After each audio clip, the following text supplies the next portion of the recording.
संभल से बड़ी खबर, जहां खाद बीज की किल्लत और मक्के की एमएसपी पर राकेश टिकैत का सरकार पर बड़ा हमला। राम मंदिर चंदे की जांच की उठाई मांग। भारतीय किसान यूनियन भाकियों के राष्ट्रीय प्रवक्ता राकेश टिकैत ने बैजोई के बबराला रोड स्थित बीआर होटल में किसानों के साथ आयोजित बैठक में केंद्र और राज्य सरकार की नीतियों पर जमकर निशाना साधा। उन्होंने किसानों से जुड़े कई अहम मुद्दों को उठाते हुए सरकार पर गंभीर सवाल खड़े किए।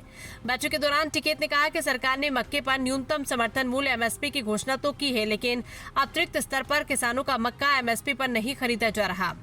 उन्होंने आरोप लगाया कि किसान मजबूरी में अपनी फसल कम कीमतों पर बेचने को मजबूर है। साथ ही क्षेत्र में खाद और उन्नत बीजों की कमी तथा कालाबाजारी पर भी कटौती की जाती है। स्मार्ट मीटर को लेकर उन्होंने कहा कि इससे किसान और आम जनता दोनों परेशान है और आगामी चुनाव में राजनीतिक दलों को अपने घोषणा पत्र में इस मुद्दे पर स्पष्ट रुख अपनाना चाहिए। इथेनॉल नीति पर चिंता जताते उन्होंने कहा कि अनाज से इथेनॉल बनाना भविष्य में खाद्य संकट का कारण बन सकता है। प्रेस वार्ता के दौरान उन्होंने राम मंदिर के लिए जुटाए गए चंदे में भी कथित अनियमितताओं का उल्लेख किया।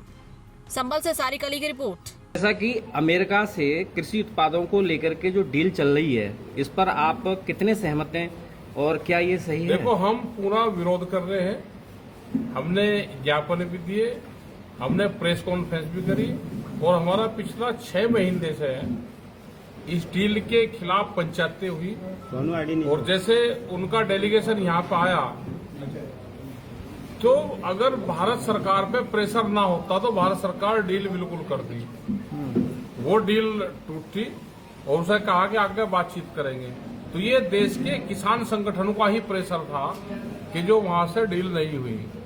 लेकिन अभी जैसे मक्का इन्होंने मंगाई, ऑस्ट्रेलिया से आई मक्का, और यहाँ का ये मक्का का क्षेत्र है पूरा, यहाँ से लगा कर आगे इलाहाबाद और कानपुर तक मक्का पैदा होती है। मध्य प्रदेश में होती है, कर्नाटक में हो रही, बहुत ही स्टेट में मक्का पैदा होती है, पंजाब हरियाणा में होती है। और मक्का का हालात ये है कि किसान की कमर तोड़ दी।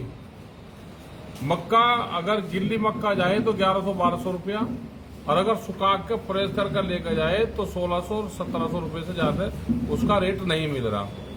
बाहर से 5 लाख मीट्रिक टन, मतलब 50 लाख क्विंटल मक्का बाहर से आई है, पूरी की पूरी रैक की रैक आ रही। अच्छा, तो ऐसे ही दूसरी फसलें भी आएगी तो उससे किसान बर्बाद होगा। यहाँ का उर्वरक की कालाबाजारी को लेकर क्या कहना है आप? उर्वरक के रेट बढ़ाने थे, उर्वरक के रेट बढ़ा के उसको कालाबाजारी करवाई, उसके रेट बढ़ाए। कोई खेत ऐसा नहीं है, कोई किसान भाई मेरे खेत में उर्वरक नहीं डाला। अगर सरकार ने जितना नॉर्म्स तय करा है उस हिसाब से जिसके नाम जितनी जमीन है उसको मिल जाना चाहिए। लेकिन कालाबाजारी होती है, कुछ लोग ब्लैक में खरीदते हैं, कुछ जो अधिकारी जो कर्मचारी है वे बेचते हैं मार्केट में। नैनो कोई खरीदना नहीं चाहता, उसके रिजल्ट ठीक नहीं है, वो मार्केट में अवेलेबल है। तो क्या किसी बड़े नेता की कंपनी है वो, उसको सार्वजनिक करा जाए? अच्छा, जैसा कि उत्तर प्रदेश में अब मुक्तेश्वरानंद जी गौ माता को राजमाता बनाने के लिए और गौ कटान को रोकने के लिए एक विजिट कर रहे हैं, वो घूम रहे हैं। तो और नंदकिशोर गुर्जर ने भी इस पर मतलब आंदोलन किया था, उन्होंने भी कहा था। तो इसको आप कहां तक सही मानते हैं कि उत्तर प्रदेश में सबको लगना चाहिए? वो एक किस्म से, क्योंकि सरकार उनके पक्ष में नहीं है। जब लोग सत्ता में होते हैं तो जब आंदोलन नहीं करते, जब सरकार से निष्कासित हो जाते हैं तो मूवमेंट में जाते हैं। तो उनका काम है, महाराज जी आदमी, उनको करना चाहिए, अपना करे प्रोग्राम में। अच्छा, जैसा कि अभी चंदा चोरी का और चढ़ावा चोरी का प्रकरण अयोध्या में चल रहा है बहुत मात्रा में, कुछ बताया जा रहा है कि जो रुपए गिनने वाले थे उनको जेल भेज दिया, मुख्य आरोपी थे वो गैंग है, उनको सबको पकड़े, उत्तर प्रदेश से बाहर भेजे, और वो जब बताएंगे कि कितना चोरी करा, कैसे चोरी करते थे। ये तो गैंग है। हमने भी चंदा दे रखा उसमें, भाई हमारा चंदा लगा कहीं या वो चोरी हुआ तो सरकार उसका हिसाब किताब दे। हमने भी दे रखा राम मंदिर में। राम मंदिर ट्रस्ट का दावा है कि जो भक्तों ने जो भी चढ़ावा चढ़ाया वो सुरक्षित है। तो कैसे सुरक्षित है? ये पेपर वाले को झूठ बोल रहे, अखबार को झूठ बोलती है। जो मीडिया में खबरें आ रही, वहां पर आ रही, दिखा रहे उन्हें कि कैसे वे एक दूसरे को दे रहे हैं। तो गैंग है, पूरा चेन है उनकी, नेक्सस है वो। SIT वो सबको बदलना चाहिए वहां से। एसआईटी ने जो रिपोर्ट सौंपी है, क्या आप उस एसआईटी की रिपोर्ट से सहमत हैं? रिपोर्ट कोई झूठ थोड़ा देती है वो, और सबको पता है तो चंदा तो चोरी हुआ है। ये तो चंदा चोर है, ये गाय के नाम पे काम करते हैं, तिरंगे के नाम पे काम करें, इनका मकसद कुछ नहीं है उस इनसे हमदर्दी इनको।